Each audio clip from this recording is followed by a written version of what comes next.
السلام علیکم دوستو، آپ دیکھ رہے ہیں آج کی تازہ ترین۔ دوستو آج ہم بات کریں گے بالی ووڈ اداکارہ دپیکا کے حوالے سے۔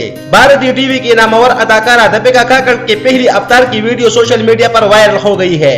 حال ہی میں ہندو مذہب سے دائرہ اسلام میں داخل ہونے اور ایک مسلم اداکار شعیب ابراہیم سے رشتہ ازواج میں بننے والی نامور اداکارہ دپیکا کی ایک ویڈیو سوشل میڈیا پر وائرل ہو رہی ہے، جس میں وہ پہلا افطاری کرتی نظر آ رہی ہے۔ یہ ویڈیو دراصل اس وقت کی ہے جب دپیکا اور شعیب نے شادی کی بندھن میں بننے کا فیصلہ کیا تھا۔ دپیکا شعیب کے اسلامی طرز زندگی سے بہت زیادہ متاثر تھی اور زیادہ سے زیادہ وقت ان کے گھر والوں کے ساتھ گزار رہی تھی تاکہ انہیں اسلامی روایت کے متعلق معلومات حاصل ہو۔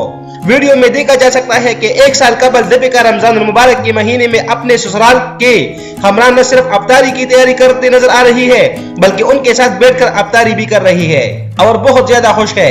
اس کے ساتھ ہی انہوں نے عید الفطر کی تیاری کے حوالے سے منصوبہ بندی بھی کی ہے۔ واضح رہے کہ بھارتی ٹی وی کی خوبصورت جوڑی گزشتہ ماہ 22 فروری کو شادی کے بندھن میں بندھی تھی اور اپنی شادی کی تقریباً 10 دن بعد دپیکا نے مسلمان ہونے کی تصدیق کرتے ہوئے کہا کہ انہوں نے ہندو مذہب چھوڑ کر دائرہ اسلام میں داخل ہو کر شعیب سے شادی کی ہے۔ اس کے ساتھ ہی انہوں نے اپنا نام دپیکا سے تبدیل کر کے پہلے شعیب ابراہیم کر لیا تھا۔ یہی وجہ ہے کہ ان کے ایک سال قبل افطاری کی یہ ویڈیو ایک بار پھر انٹرنیٹ پر وائرل ہو رہی ہے۔ دوستو یہ تھی آج کی تازہ ترین۔ دوستو نئی خبروں کو دیکھنے کے لیے ہمارے اس چینل کو ضرور سبسکرائب کیجئے اور یہ بیل آئیکن ضرور دبائیے تاکہ ہمارے ہر ویڈیو آپ تک آسانی کے ساتھ پہنچ سکے۔ شکریہ۔